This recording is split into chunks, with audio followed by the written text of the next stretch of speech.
ইসিকে প্রশ্নবিদ্ধ করার যে প্র্যাকটিসটা, এটা কিন্তু হিস্টোরিক্যালি আমাদের এখানে হয়ে আসছে। তো আমরা এক্সপেক্ট করেছিলাম যে অ্যাটলিস্ট আফটার 5th অগস্ট এই ধরনের ঘটনা ঘটবে না। পোস্টাল ব্যালট কিন্তু আগেও ছিল, এখন ডিজিটালাইজডের যুগ, একদম এখন এআই হয়ে গেছে।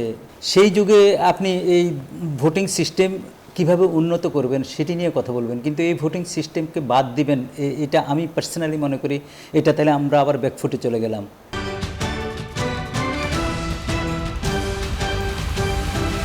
নির্বাচনের বাকি আর হাতে গোনা কয়েকটা দিন, কিন্তু এই সময়ের মধ্যেই নির্বাচন কমিশনের নানাবিধ কর্মকাণ্ড নিয়ে উঠছে নানা প্রশ্ন, এবং রাজনৈতিক দলগুলোর কাছে যখন নির্বাচন কমিশন নিয়ে এমন প্রশ্ন এবং অনাস্থার জায়গা তৈরি হয়, তখন কি বিষয়টা খুব স্বাভাবিক? এরকম একটি প্রশ্ন রেখেই আমরা আজকে শুরু করতে চাই মধুমতি ব্যাংক পিএলসি নতুন বাংলাদেশ। আপনাদের সঙ্গে আছে আমি রিশাদ হাসান, এবং আজকে আমাদের সঙ্গে স্টুডিওতে দুজন অতিথি আছেন। আমি একটু আমার ডান পাশ থেকে পরিচয় করে দিতে চাই। আমার ডান পাশে আছেন অধ্যাপক ডক্টর স্নিগ্ধা রেজওয়ানা, বিশ্ববিদ্যালয়ের শিক্ষক, জাহাঙ্গীরনগর বিশ্ববিদ্যালয়ের নৃবিজ্ঞান বিভাগ থেকে। এবং আমাদের সঙ্গে স্টুডিওতে উপস্থিত আছেন ব্যারিস্টার ওমর ফারুক, সিনিয়র আইনজীবী, সুপ্রিম কোর্ট, সদস্য নির্বাচন পরিচালনা কমিটি, এনসিপি।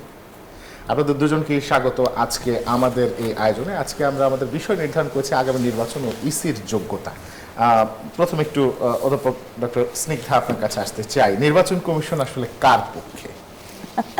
খুবই আপনাকে অনেক ধন্যবাদ, কিন্তু প্রশ্নটা আসলে এমন পক্ষপাতিত্বমূলক প্রশ্ন। নির্বাচন কমিশন কি কারো পক্ষ হতে পারে? আসলে কি নির্বাচন কমিশনের কারো পক্ষ হবার সুযোগ আছে? এই প্রশ্ন করার একটা যৌক্তিকতা আছে, আমি একটু মাঝখানে থামালাম। যৌক্তিকতা হচ্ছে যে আমরা এনসিপির পক্ষ থেকেও দেখতে পেয়েছি যে তারা নির্বাচন কমিশনের অভিযোগ দিয়েছে, বিএনপির পক্ষ থেকেও নির্বাচন কমিশনের অভিযোগ আছে, টুকটাক জামাত ইসলামের পক্ষ থেকেও অভিযোগ আছে, এবং সবারই যদি আসলে নির্বাচন কমিশনের বিরুদ্ধে অভিযোগ থাকে, তা আসলে নির্বাচন কমিশন কার?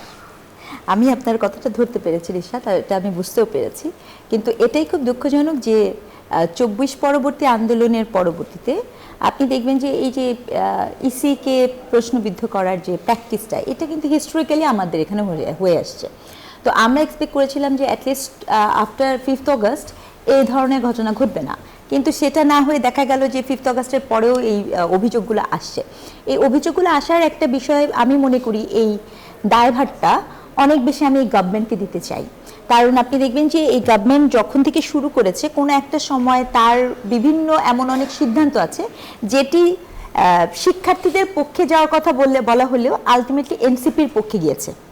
আবার কিছু ক্ষেত্রে দেখা গেছে যে তার এমন বেশ কিছু সিদ্ধান্ত এবং প্রশাসনের রদবদল এবং কোর্ট করা যাবে আসলে যারা উপদেষ্টা থেকে শুরু করে, দেখা গেছে যে সেটা বেশ কিছু সিদ্ধান্ত জামাতের পক্ষে গেছে, যখন একটা কেমোফ্লেক্স তৈরি হয়, মানে ক্ষমতার কেমোফ্লেক্স বলছি, হ্যাঁ, কারণ এখন তো নির্বাচিত কেউ নাই, মানে আমাদের তো ওই সুযোগ নাই যে কে ক্ষমতাবান আমরা ওই অর্থে বলবো, আমরা কিন্তু ধরে নিচ্ছি ক্ষমতাবান। আবার দেখা যাচ্ছে যে বিএনপি যখন আসছে একদম শেষের দিকে এসে তার সম্পর্কেও আবার এটা এসছে। তো আমি যেটা দেখতে পাচ্ছি যে এই গভর্নমেন্টটি কখনো গভর্নমেন্টের জায়গা থেকে নিরপেক্ষ থাকার যে জায়গাটা, সেটা আসলে ব্লার, ভীষণ ব্লার।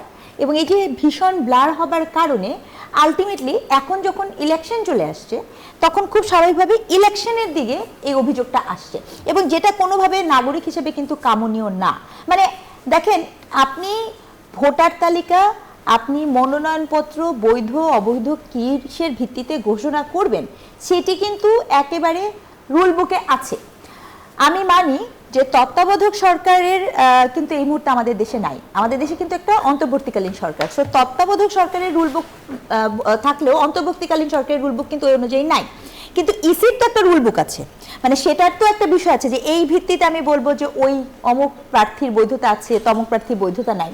এটি কিভাবে ফ্ল্যাকচুয়েট হচ্ছে এবং কেন, এটাও আরেকটা কারণ যেখানে আপনার এই সন্দেহের বিষয়গুলো দানা বাঁধছে, এবং এটি বিভিন্ন পক্ষে বাঁধছে। এবং এখানে আমি বলেছি এটা 5th অগস্ট পরবর্তী বাংলাদেশের জন্য কামনীয় ছিল না। তার মানে একজন নাগরিকের জায়গা থেকে আমি যেটা দেখতে পাই যে পুরনো যে চলটা, আপনার যখনই ইলেকশনের কোনো কিছু আমার পক্ষে আসবে না, দেখেন এটা তো খুব স্বাভাবিকভাবে, আমি এটাও বলতে চাই, আমি বাংলাদেশের মানুষকে একটু সচেতন করতে চাই, আমি এবং আপনি নিরপেক্ষ থাকতে পারি, আমি এবং আপনি দলের তাই বলে কিন্তু আমরা কোনো যে দল করি না তা তো না, অর্থাৎ তারও তো একটা দলগত অবস্থান আছে। কিন্তু এই যে আপনি যখন বিভিন্ন জায়গাতে আপনি দিচ্ছেন, পোস্টিং দিচ্ছেন, তো এভাবে যদি এরকম আমরা বলা শুরু করি যে অমুক দলের পোস্টিং দেওয়া হচ্ছে, তমুক দলের পোস্টিং দেওয়া হচ্ছে, তাহলে আমরা তো যদি নির্বাচন কমিশনের মতো জায়গাতে যারা থাকবেন তাদেরকেই যদি নিউট্রাল না করতে পারি, তাহলে যেই নিরপেক্ষ বিচার ব্যবস্থার স্বপ্ন দেখি, যেই নিরপেক্ষ আইন ব্যবস্থার স্বপ্ন দেখি, সেটা কিভাবে পারবো? এটা তো অসম্ভব। এই জায়গাটাতে আমাদের এই আস্থাটা আনাটা খুব জরুরি ছিল। এবং আমার কাছে মনে হচ্ছে যে এই নির্বাচনী আবহাওয়াতে যেন একটা ওই যে ট্র্যাডিশন অনুযায়ী আমার পক্ষে যদি বল যায় তাহলে সব ঠিক, আমার বিপক্ষে বল গেলে তাহলে সব বেঠিক। ধন্যবাদ। আমি একটু ব্যস্ত ওমর ফারুক আপনার কাছে আসতে চাই, একটু বলবেন যে নির্বাচন কমিশন আসলে কার ভূমিকায় কাজ করছে? নির্বাচন কমিশন কি আসলে নিরপেক্ষ আছে? প্রশ্নের ভিতরেই তো উত্তর নিহিত। এই ধরনের প্রশ্ন কেন আসবে? আমি অধ্যাপকের কথা শুনলাম, যথার্থই বলেছেন।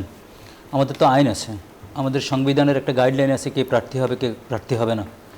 এই সংবিধানের গাইডলাইন অনুসারে যোগ্যতা অযোগ্যতা অনুসারে নির্বাচন কমিশন আইন করেছে কারা মনোনয়ন পাবে পাবে না, কাদের মনোনয়ন বৈধ হবে কাদের অবৈধ হবে।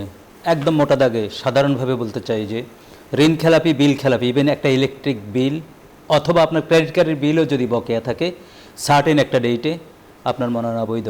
দ্বৈত নাগরিকের ক্ষেত্রে ক্লিয়ার, এখানে আর কোনো অ্যাম্বিগুইটি নেই। আপনাকে শুধু বলে দিতে চাই, আজকে সানাউল্লাহ একজন কমিশনার সম্ভবত আছেন, if I am not wrong, উনি বললেন মনের কষ্ট নিয়ে ঋণ খেলাপিদেরকে বৈধতা দিয়েছি। হু ইউ হেল্প তুমি বৈধতা দেওয়ার? আইন আছে না, গাইডলাইন আছে না? আমরা যেই সময়টাতে তাদের কাছে প্রত্যাশা করি নিরপেক্ষতা, সেই সময় সে বলে মনের কষ্ট নিয়ে, মানে তার তো অথরিটি নাই। মনের কষ্ট থাক, মনের উৎফুল্লতা থাক, হাসি খুশি থাক, যাই থাক, ওনার তো অথরিটি নাই। যারা ঋণ খেলাপি তাদেরকে দিতে, উনি বললেন ঋণ খেলাপিদেরকে বৈধতা দিয়েছি মনের কষ্ট নিয়ে। আমি একটু ব্যাকে যাই, প্রধান নির্বাচন কমিশনার হাসি মুখে একদমই বড় ধরনের হাসি দিয়ে হাদি হত্যার পরে বলছেন বিচ্ছিন্ন ঘটনা আরও ঘটতে পারে, মানে ইনভাইট করতেছে, মনে হয় যেন এটা। এরপরে আমি উইটনেস, আমি এনসিপির একজন প্রার্থী প্রথম তালিকায় ছিলাম, তখন আমি 16ই ডিসেম্বর এলাকায় ছিলাম আমার নোয়াখালী একে। আপনি আয়োজন করে জেলা থানা প্রশাসনের সামনে বড় বড় মিছিল যাচ্ছে প্রতীক নিয়ে, এবং থানা প্রশাসন মুক্তিযোদ্ধাদেরকে সংবর্ধনা দিচ্ছে, ওখানে বিভিন্ন প্রার্থীর তাদের ভোটের পোস্টার লাগানো, অথচ ওইটা খুলে ফেলার কথা ছিল, আদেশ দেওয়ার কথা ছিল। আমি আমার একটা নিজস্ব ভিডিওতে বলছি মহোৎসব চলছে, বড়দের মহোৎসব। বাট এটা যদি ছোট কেউ করতো, ইন্ডিপেন্ডেন্ট তো এখন হওয়ার সুযোগ নেই। 1%-এর একটা কালাকানুন ঢুকিয়ে দিয়ে ইন্ডিপেন্ডেন্টকে কঠিন করে ফেললো, অর্থাৎ ভোটের মাঠে ইন্ডিপেন্ডেন্ট থাকবে না, ভোটের মাঠে রাজনৈতিক 2টা দল বা 3টা দলের বাইরে কেউ যেতে পারবে না। সেদিকে আমি আলোচনায় নাই গেলাম। আপনি বলছেন কার পক্ষে? আজকে তাদের সক্ষমতাটা রুমিন ফারহানা কিন্তু তাদের সক্ষমতা বুঝিয়ে দিয়েছে। এটা কিন্তু রুমিন ফারহানা যে কথাটা বলছে এটাকে আমলে নিতে হবে, যেইভাবে হোক আপনি বিশ্লেষণ করতে হবে কেন সে ক্ষোভে এটা বলেছে। তুমি বড়রা হাজার হাজার মোটরসাইকেল নিয়ে মিটিং করে, মিছিল করে, এটা করে সেটা করে, তারপরে দলে দলে লোক দেখা করতে যায়, এটা করতে যায় যে ওগুলোর ব্যাপারে তুমি একটা নোটিশও করতে পারেন না। ঢাকা শহরে পোস্টারে এখনো সিটি কর্পোরেশন ভরা, এই পোস্টারগুলো আপনি নির্মূল করতে পারেন নাই, আপনার সক্ষমতা প্রকাশ করতে পারেন নাই। আর এরপরে তো কার পক্ষের এই প্রশ্নের যদি উত্তর দিই, যদি জনগণের পক্ষে হতো আমরা বেঁচে যেতাম। এখন হচ্ছে তারা শক্তিধরদের পক্ষে। শক্তিধররা গিয়া বলবে তাদের দ্বৈত নাগরিক হলো, তাদেরকে মনোনয়ন বৈধ করে দিতে হবে। আর দুর্বল যারা, তার যদি 5 টাকা বিল খেলাপি হয় এটা বলে, অথবা একজন প্রস্তাবকারী, একজন সমর্থনকারী তার যদি টেলিফোন নাম্বারে ভুল পায় তার অবৈধ ঘোষণা করবে। এর প্রেক্ষিতে আমি মোদ্দা কথায় বলতে পারি, অ্যাটলিস্ট নির্বাচন কমিশন সাধারণ যে ভোটারগুলা, একদম নিরীহ যে ভোটারগুলা, ভয় ভীতিতে যে ভোটারগুলা থাকে, তাদের জন্য আমি মনে করি এখনও পর্যন্ত কার্যত দৃশ্যত কোনো পদক্ষেপ নিতে পারেনি। এবং আজ আর অল্প কয়দিন বাকি, যেটি আপনি প্রথমেই বলেছেন অল্প কয়দিন বাকি, এই অল্প কয়দিনে কিভাবে আশ্বস্ত করবে সাধারণ মানুষকে যারা 16 বছর ভোট দিতে অনভ্যস্ত হয়েছে? ভোট মানেই ভীতিকর, ভোট মানেই খুন, ভোট মানেই রক্ত, ভোট মানেই দুর্বলকে ভোট কেন্দ্রে যেতে না দেওয়া, ভোট মানেই আগের রাত্রে বলবে তুমি ভোট কেন্দ্রে যেও না। এই প্র্যাকটিস শুধু 16 বছর না, অনেক বছর ধরেই তো হয়ে আছে। কারো কোনো দলীয় সরকারের আমলে তো এইভাবেই চলছে। একটা সম্পূরক প্রশ্ন, সেটা হলো যে আজকে আসিফ মাহমুদ সজীব ভুঁইয়া তিনি বলেছেন যে আসলে নির্বাচন কমিশন যে ধরনের আচরণ করছে তাতে আসলে এনসিপি নির্বাচনে অংশ নেবে কিনা তাদেরকে আবার নতুন করে ভাবতে হবে। আসলেই কি বিষয়টা এরকম? আসলেই কি শেষ পর্যন্ত এনসিপি নির্বাচন থেকে সরে আসবে? না, সরি আসবে কি আসবে না সেন্ট্রাল কমিটির ব্যাপার, বাট এই শঙ্কা থাকবে কেন? আমরা এত খুন, 1600 খুন, 30,000 পঙ্গু, লক্ষ লক্ষ মা বোন ট্রমাটাইজড কেন হয়েছে? একটা ভালো বন্দোবস্তের জন্যই তো। আজকে অধ্যাপক সাহেব বলছেন যে আগের বন্দোবস্তই দেখছি। যদি আগের বন্দোবস্ত আমরা দেখি তাহলে এই খুন, এই জখম, এই রক্তাক্ত এত কিছু তাহলে বিফলেই তো যাচ্ছে। এখন মানুষের যদি তার প্রত্যাশা অনুযায়ী যদি প্রার্থী না পায় শুরুতে, আপনি দেখেন প্রার্থীগুলো দেখেন, তাদের নামে কেন দ্বৈত নাগরিকত্বের প্রশ্ন আসবে, ডকুমেন্টসও আসবে, কেন 600 কোটি টাকা, হাজার হাজার কোটি টাকা তাদের ঋণ নিয়ে তারা মানুষের খেদমত করে যাবে, তাকে তুমি নমিনেশন দিলা। অর্থাৎ আগে যেন তেনভাবে আনার, ওদি বদি মমতাজরা নমিনেশন পেত, নমিনেশন বাণিজ্য হতো কোটি কোটি টাকার। তো সেখান থেকে কি আমরা বেরিয়ে আসছি? এখানে এটার পরবর্তীতে আমরা যেটা দেখি যে এখন যারা মনোনয়নপত্র বৈধতার জন্য যা যা আয়োজন করতেছে, এগুলোর ব্যাপারে কোনো পার্টি তো কোনো কথাই বলতেছে না। অর্থাৎ আপা যে বললেন আমার পার্টির যদি দ্বৈত নাগরিক 3 জন নমিনেশন পায়, আলহামদুলিল্লাহ, he is very impartial election commission. অমুকের পক্ষে যদি 2 জনকে বাদ দেওয়া যায় যে সুরতার কারণে, তাহলে আমার আপার হ্যান্ডে যে আছে সে বলবে যে yes you are very impartial. But নির্বাচন কমিশন হতে হবে, তাকে সবাই সমালোচনা করুক, আই ডোন্ট কেয়ার, বাট তুমি যদি যতক্ষণ পর্যন্ত ডেট্রিমেন্টাল টু দ্য সিটিজেন কোনো কিছু না করবা, ততক্ষণ পর্যন্ত you are right, you are okay as a citizen হিসেবে আমি সেটাই বলতে চাচ্ছি। সুতরাং আমি মনে করি যে এই দিকে যাচ্ছে, যদি এই দিকে যদি এনসিপি যেটা ধারণা করতেছে সেই ধারণা যদি সত্যি হয়ে থাকে, তাহলে অপর যে রাজনৈতিক দলগুলো, যদিও নাই, সব বোয়াল মাছের পেটে ঢুকে গেছে আমাদের ছোট রাজনৈতিক দল, যারা কথা বলার লোকও কমে গেছে। যদি আরও এরকম দিয়ে একটা রাজনৈতিক দল যদি মনে করে যে না ঠিক আছে আমরা ইলেকশন করবো না, তোমার প্রতি অনাস্থা, তাহলে তো একটা ক্যাওটিক পরিবেশ সৃষ্টি হবে, ক্যাওয়াস সৃষ্টি হবে, জোর জবরদস্তির আশঙ্কাই তো থেকে গেল। তো সুতরাং এগুলোকে আমলে নিতে হবে, এগুলা কিন্তু আনঅ্যাড্রেস করা যাবে না। তাদের সক্ষমতা তারা ফেল করছে। আরেকটা বিষয় হলো, দেখেন আমরা এখনো কোনো একটা ইলেকশনে ফ্রুট করতে পারিনি যে ইলেকশনের যে বাজে বন্দোবস্ত থেকে আমরা কি বেরিয়ে আসছি। আমরা আজকে গণভোট দিলাম, সাথে সাথে একটা গণভোটে 4টা প্রশ্ন পড়তে যদি আপনার 1.5 মিনিট লাগে, আর একটা ভোটে সিল মারে, এই সিল মারা যদি আরও 1 মিনিট 2.5 মিনিট লাগে, তাহলে আপনি এই লাইনগুলোর অবস্থা দেখেন, মানুষগুলোর অবস্থা দেখেন, এই যে ভোটার ম্যানেজমেন্ট কেন্দ্রে এগুলোর কোনো পরীক্ষা হয়েছে? আমরা এই কেন্দ্র ইস্যুতে পৃথক আলোচনা করবো। আমি একটু ডক্টর স্নিগ্ধা আপনার কাছে আসতে চাই, একটু বলবেন যে পোস্টাল ব্যালট এই বিতর্কের জায়গাটা আসলে কেন তৈরি হলো? শুধুমাত্র একটা ভিডিও দেখে, না ভাজের ওপরে বিএনপির প্রতীক থাকার কারণে এই বিতর্কের জায়গা তৈরি হলো? না দেখেন, প্রথম কথা হচ্ছে যে আমি কিন্তু মানে আপনি যদি আমাকে একদম নিরপেক্ষতার জায়গা থেকে বলেন, আমার একদম প্রথম থেকেই এই যে প্রবাসীদের যে ভোটের ব্যাপারটা, এই বিষয়টা নিয়ে কিন্তু আমার ব্যক্তিগত রিজার্ভেশন আছে। আমি এটা খুব স্পষ্ট বলতে চাই, অন্তত এই নির্বাচনে, মানে এই নির্বাচনে, কারণ এই নির্বাচনটা তো আপনার অনেক কিছু আপনি নতুনভাবে করছেন। তো এই নির্বাচনে আসলে কি আমাদের যে কমিশনগুলো, হাই কমিশনগুলো বাইরের দেশে আছে, এই হাই কমিশনগুলো আসলে কতখানি সক্ষম এই ধরনের একটা ইলেকশন করার ক্ষেত্রে, সেটি নিয়ে আমার ব্যক্তিগত খুব ডাউট ছিল। এবং আমি আসলে কোনোভাবেই মনে করি না যে এই পরিসরে নির্বাচন কমিশনের বা এই নির্বাচনে অন্তত প্রবাসীদের ভোটার হওয়ার বিষয়টা অন্তর্ভুক্ত করা প্রয়োজনীয় ছিল। এটি পরবর্তীতে হতে পারতো, বাট এই নির্বাচনের জন্য আসলে প্রয়োজন ছিল না। এটা হচ্ছে আমার প্রথম টেক। দ্বিতীয় টেক হচ্ছে, আপনি যখন এটা নিবেনই, এখানে আমার মনে হয় যে দেখেন, আপনি যখন এখানে দায়িত্বে আছেন, আমি যখন এই দায়িত্বে আছি, আমরা কিন্তু মোটামুটি সবাই জানি যে এখানে বিএনপি একটি বড় দল। এই বড় দল শব্দটি একটি সমস্যাজনক শব্দ, কিন্তু এই বড় দল কথাটি আমি বলছি যে অনেক দিন ধরে রাজনীতি করে, দেশ চালানোর অভিজ্ঞতা আছে, সেই জায়গাটা থেকে আমি বলেছি বড় দল। তা আপনি জানেন যে এরকম একটি দল আছে, এবং আপনি এও জানেন, দেখেন আমি একদম স্পষ্ট করে বলি, যেমন মনে করেন যে শিক্ষার্থীদের ক্ষেত্রে কোনো কিছু বলার ক্ষেত্রে 5ই আগস্টের পরবর্তীতে জনমানুষের মনের মধ্যে এক ধরনের আতঙ্ক কাজ করে যে আমি একটা কথা বলবো, তার প্রেক্ষিতে দেখা যাবে একটা দঙ্গল তৈরি হয়ে যাবে, কতজন এসে বসে পড়বে। যেমন মনে করেন 5ই আগস্টের পরবর্তীতে একজন শিক্ষক হিসেবে আমি ভীষণভাবে মানে আপত্তি শুধু না, এটা আমার একদম প্রথম অভিমানেরও জায়গা যে 5ই আগস্টের পরবর্তীতে সাথে আমি জানতে পারলাম যে যেহেতু তারা আন্দোলন করেছে সেহেতু অটো পাস দিতে হবে। That is insane, absolutely insane. এটা মামার বাড়ির আবদারের মতো। এবং আমি এটা মানে সেদিন থেকে আমার এক ধরনের ভীতি, ভয় বা যা কিছু তৈরি হয়েছে যে এটি কোনো বক্তব্য না।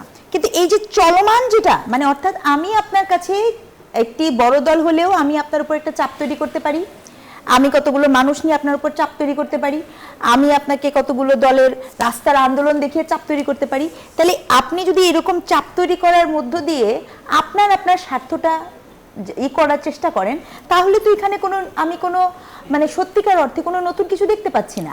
এবং আপনি বলেছেন পোস্টাল ব্যালটের কথা, পোস্টাল ব্যালটটি কেন এরকম হবে? আপনি কি জানেন না যে এই কাগজটি ভাঁজ করলে সে কাগজে এখানে একটা ভাঁজ বসে?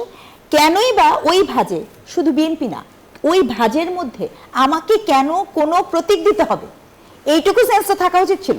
মানে আমি কি বিতর্কটাকে উস্কে দেওয়ার জন্য বিতর্কটা তৈরি করলাম, নাকি আমি অবহেলার জন্য? আপনার এই প্রশ্ন রেখে আমরা এই মুহূর্তে ছোট্ট একটা বিরতিতে যাব। বিরতির পর যখন ফিরবো তখন থাকছে এই সংক্রান্ত বাকি আলোচনা। আমাদের সঙ্গে থাকুন। বিরতির পর স্বাগত, দেখছেন নিউজ 24, চলছে মধ্যপন্থী ব্যাংক পিএলসি নতুন বাংলাদেশ। আমাদের অতিথিরা আছেন। ব্যারিস্টার ওমর ফারুক, আপনাকে দিয়ে এবারে শুরু করতে চাই। আপনার কাছেও আমার কাছাকাছি প্রশ্ন, পোস্টাল ব্যালট নিয়ে আসলে যে জটিলতার জায়গাটা তৈরি হলো এবং এখনো পর্যন্ত ইসির সামনে ছাত্র দলের যে অবস্থান কর্মসূচি বা বিএনপির অভিযোগ, এই জিনিসগুলো রয়েছে, সেই জায়গায় আসলে ইসি তার জায়গাটি আসলে কতখানি ধরে রাখতে পারলো? ধন্যবাদ। দেখেন, পোস্টাল ব্যালট কিন্তু আগেও ছিল, এখন ব্যাপক হারে হয়েছে, এখন যেটা প্রবাসীদের জন্য হয়েছে। আমি মনে করি প্রবাসীরা দীর্ঘদিন ধরে কিন্তু এটা নিয়ে কথা বলছেন এবং বিপুল সংখ্যক মানুষ প্রবাসে আছে এবং আমাদের ইকোনমির চালিকা শক্তি হিসেবে তারা অনেকভাবে প্রুভড করেছে। এবং সে নিয়ে প্রবাসীরা নিজের উদ্যোগেই কিন্তু ভোটার হওয়া থেকে শুরু করে যাই কিছু করেছে। দূতাবাসের কতটুকু উদ্যোগ আমি জানি না, কিন্তু তাদের ডায়াসপোরা সংগঠন আছে, ওরা সারা পৃথিবীব্যাপী করেছে। দেখেন, এখন ডিজিটালাইজডের যুগ, একদম এখন এআই হয়ে গেছে। সেই যুগে আপনি এই ভোটিং সিস্টেম কিভাবে উন্নত করবেন সেটি নিয়ে কথা বলবেন, কিন্তু এই ভোটিং সিস্টেমকে বাদ দিবেন, এটা আমি পার্সোনালি মনে করি এটা তাহলে আমরা আবার ব্যাকফুটে চলে গেলাম। আমি মনে করি তো, আমি ইংল্যান্ডে আমি দেখেছি আরও ধরুন 2007 সালে আমি গিয়ে দেখেছি কিভাবে তাদের ভোটিং সিস্টেম হয়, কিভাবে তাদের ক্যাম্পেইন হয়, কিভাবে ওখানে নিরাপদে নিরুপদ্রুপে মানুষ কাজ করে। তো যেটা 20 বছর আগে আমি দেখে এসেছি, 20 বছর পরেও যদি আমরা অতটুকু পর্যন্ত না এগোতে পারি তাহলে তো আমাদের ভয়েরই কারণ থাকবে। আর যেটি হচ্ছে দাবি দাওয়া তো সবাই করবে, এফেক্টেড বা ক্ষতিগ্রস্ত যে সম্ভাবনা থাকে সে করবে, কিন্তু কোশ্চেন হলো যখন বলে যে এই পোস্টাল যদি কোনো ভুল ত্রুটি থাকে, সবার জন্য তো ভুল ত্রুটি, আমার একার বিএনপির জন্য ভুল ত্রুটি না, আমার অন্যান্য দলের প্রতি ভুল ত্রুটি। অর্থাৎ সমস্যারে তোমরা সাজেশন দিতে হবে যে ভাই এই ভুলটা হয়েছে, হোয়াট ইজ দ্য ভুল, আইডেন্টিফাইড ফার্স্ট। আইডেন্টিফাই করে বলতে হবে এই ভুলগুলো আমরা আইডেন্টিফাই করেছি, সাজেশন দিচ্ছি এই ভুলগুলো রেকটিফাই করার জন্য, শুধরানোর জন্য, শুদ্ধ করার জন্য। আমরা কেউ কিছু করতেছি না, শুধু আমরা আশঙ্কা করি, অ্যাজিউম করি, প্রিজিউম করি যে এই সিস্টেম আমার মনে হয় বিরুদ্ধে যেতে পারে।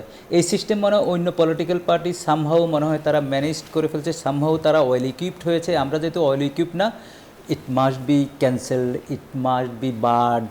তো এই কালচার থেকে আমাদেরকে বেরিয়ে আসতে হবে। অর্থাৎ আপনি অয়েল ইকুইপড জমানায় যদি অয়েল ইকুইপড না হন আপনার কথাবার্তি সব কিছুতে, আপনি যদি অ্যানালগাস কথা বলি শুধু বলে দেন যে এই এখন এটা পোস্টাল অনলাইনে ভোটিং বাদ দিয়ে দাও, সে analogous talking, it's not digitalize talking. AI এর জামানায় আপনি বরঞ্চ আপনারা সবাই বলবো যে আমি ঘরের থেকে দিব, যেহেতু রক্তাক্ত হওয়ার সম্ভাবনা আমরা আগে দেখেছি, এখন ভয় আছে, আমি ঘরের থেকে ভোট দিব। প্রত্যেকের জিমেল আছে, প্রত্যেকের সোশ্যাল মিডিয়া আছে, প্রত্যেকের একটা টেলিভিশন আছে। এটাকে আপনি সেন্ট্রালাইজড করে একটা নতুন সফটওয়্যার ডেভেলপ করলে তো আপনি ইভেন বাংলাদেশের ভিতরে থাকিও ভোট দেওয়া যাবে। যেই লোকটা ঢাকা চাকরি করে তার কি ভোট দেওয়ার তার কি রাইট নেই, তার কি চয়েসের রাইট নেই? আপনি চয়েস তো কাটেল করতে পারেন না।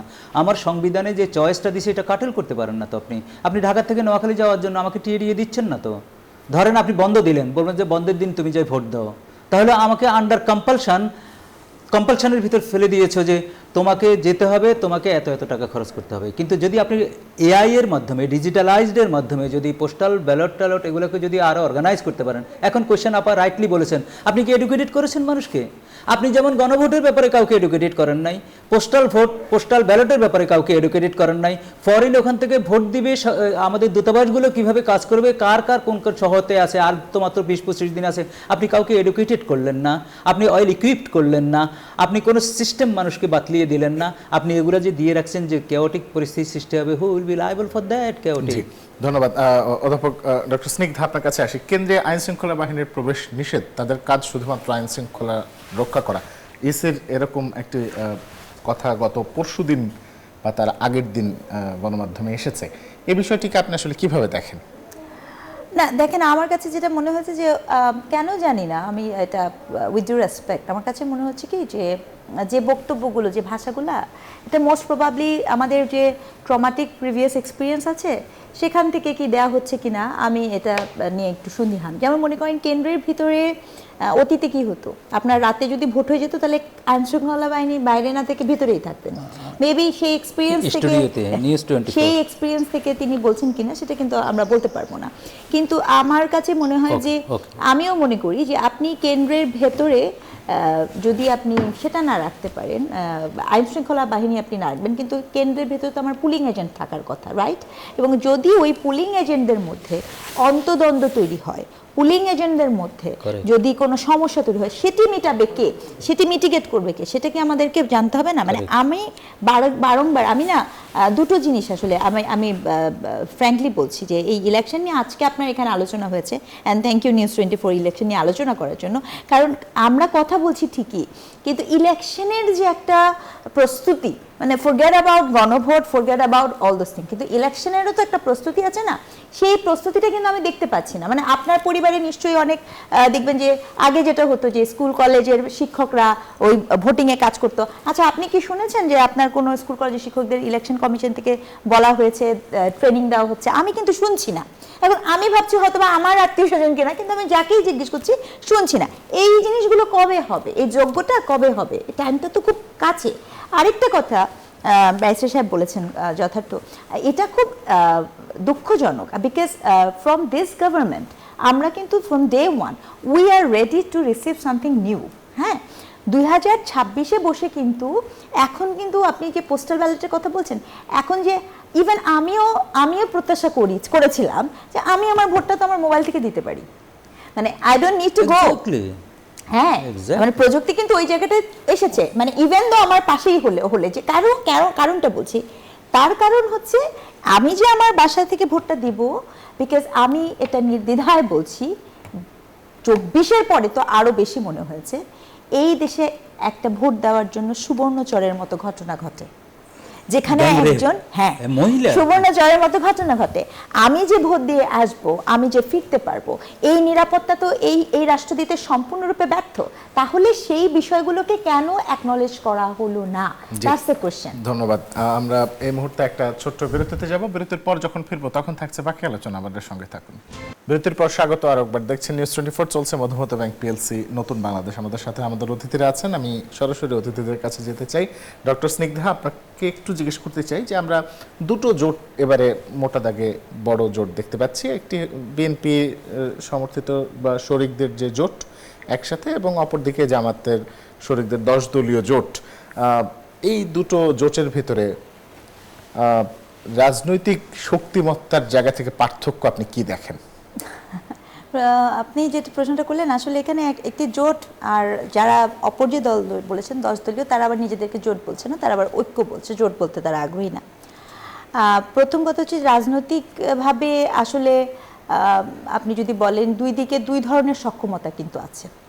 অনেকেই প্রায়ই বলছে যে একটি একপাক্ষিক সক্ষমতা।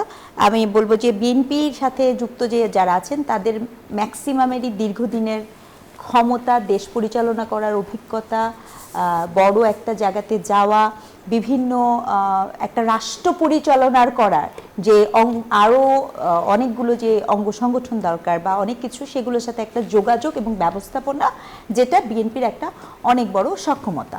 এটা একটা বিষয়।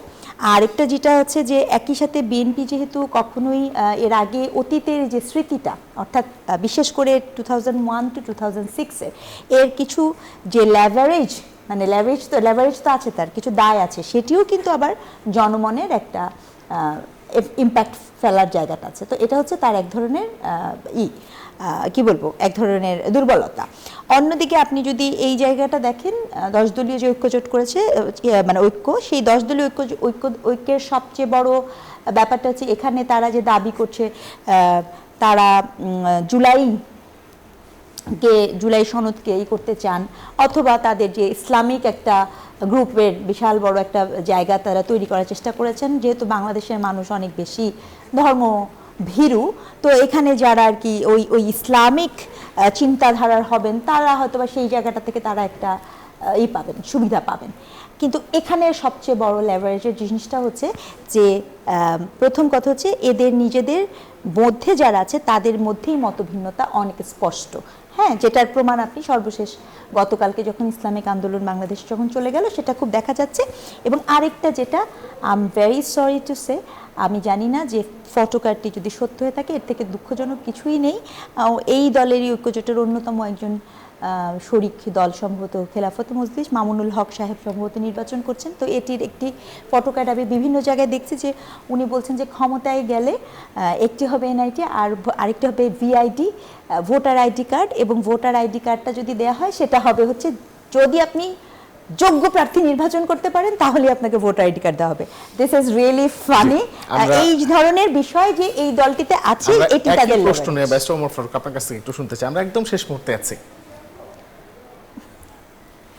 কোনটা? আপনার কাছে একই প্রশ্ন যে এই দুই জোটের ভেতরে শক্তিমত্তা। দেখেন, আমি প্রথমে বলিনি যে আমি কিন্তু একটু হতাশ হইলাম, শুধু দুইটা জোট ছাড়া আর কেউ নাই, মানুষের আর অপশান নেই। ধরেন সামহাও বিএনপিকে কেউ পছন্দও করতে পারে, নাও পছন্দ পারে, ইট ইজ ডেমোক্রেসি। জামাত ইসলামকে কেউ পছন্দও করতে পারে, নাও করতে পারে, ইট ইজ ডেমোক্রেসি। দুইটাকে যদি কেউ অপছন্দ করে তার আর কোনো অপশন রইল না, অর্থাৎ আইদার ওয়ে। আর বড় দলগুলোকে আমি বলি যে বোয়াল মাছ। আমাদের দেশে কী হোক, এই 16 বছরের স্বৈরাচারের ভিতরে, ফ্যাসিজমের ভিতরেও তো ছোট ছোট কিছু দল কিন্তু অনেক কথা বলেছে, অনেক ভূমিকা রেখেছে। তারা অনেকে নিজের দলকে বিলুপ্ত করে তারা শুধু একটা সিটের আশায়, ভোটের আশায় যখন ওখানে গেল তখন আর অপশান রইল না। এখন আপনি যে প্রশ্ন করছেন, ইয়েস, শক্তিমত্তার দিক দিয়ে বা প্রচার প্রচারণার দিক দিয়ে আলাদাভাবে এটা আপনি ইভ্যালুয়েট করবেন। অনেকে মনে করে যে প্রচার প্রচারণা 1.5 বছর ধরে কাজ করার কারণে ভিতরে জামাত ইসলাম অনেক শক্তিশালী হয়েছে। আবার এটিও তো সত্য, বাংলাদেশের সবচেয়ে বড় দল বিএনপি। অনেকে মনে করে যে বিএনপির হাজার হাজার কর্মী বাহিনী বা হাজার হাজার বা অন্যান্য যে মেকানিজমগুলো আছে সেই মেকানিজমে ওরা এগিয়ে। তবে সবচেয়ে বড় কথা হলো আমরা এখনও মানুষের কল্যাণে আমরা কি করব। আর অতীতে এই রাজনৈতিক দলগুলোর ভুলভ্রান্তি আছে, কেউ কিন্তু ওই ভুলের কথা বলে না যে এই ভুল থেকে আমি বেরিয়ে আসবো, এই ভুল অন্যায় হয়ে গেছে, আমরা ভবিষ্যতে এই ভুল হবে না, এই ভুলের জন্য এই কর্মসূচি দেব। এখানে সবচেয়ে বড় একটা চ্যালেঞ্জ রয়ে গেছে। আর আমি মনে করি যে যেই জোটগুলো হোক, নির্বাচনী জোট হোক, রাজনৈতিক জোট হোক, ঐক্য হোক, এটির মাধ্যমে আমার মনে হয় যে ঠিক আছে, মানুষ একটা ভালো কম্পিটিশনের দিকে যাবে। জোট না হলে হয়তো কম্পিটিশনের দিকে যেত না, এখন কম্পিটিশনের দিকে যাবে। আমরা চাই একটা কম্পিটিশন, একটা ভোট হোক, একটা হেলদি ভোট হোক, অর্থাৎ এখানে ন্যারেটিভটা আসবে মেধাভিত্তিক, কোনো ওই যে গায়ের জোর, অর্থাৎ দাঙ্গা হাঙ্গামা, ওই যে শঙ্কা করছে যে ভোট কেন্দ্রে যাওয়া ভোট কেন্দ্রে বা কাউকে ঢুকতে দেওয়া না দেওয়া, এগুলো নিয়ে যাতে আমার কথা হলো রক্তপাতহীন একটা ভোট চাচ্ছি। অনেক ধন্যবাদ আপনাদের দুজনকে আজকে আমাদের সঙ্গে স্টুডিওতে আমাদের সঙ্গে উপস্থিত হওয়ার জন্য এবং আপনাদের মূল্যবান মতামত আমাদের সঙ্গে দেওয়ার জন্য। সবাই খুব ভালো থাকুন, সুস্থ থাকুন, সুন্দর থাকুন। আজকের মতো এখানেই শেষ করছি। প্রতি রবি থেকে বৃহস্পতি রাত 9টা থেকে 10টা দেখুন মধুমতি ব্যাংক পিএলসি নতুন বাংলাদেশ। আজকের মতো এখানেই শেষ। শুভরাত্রি।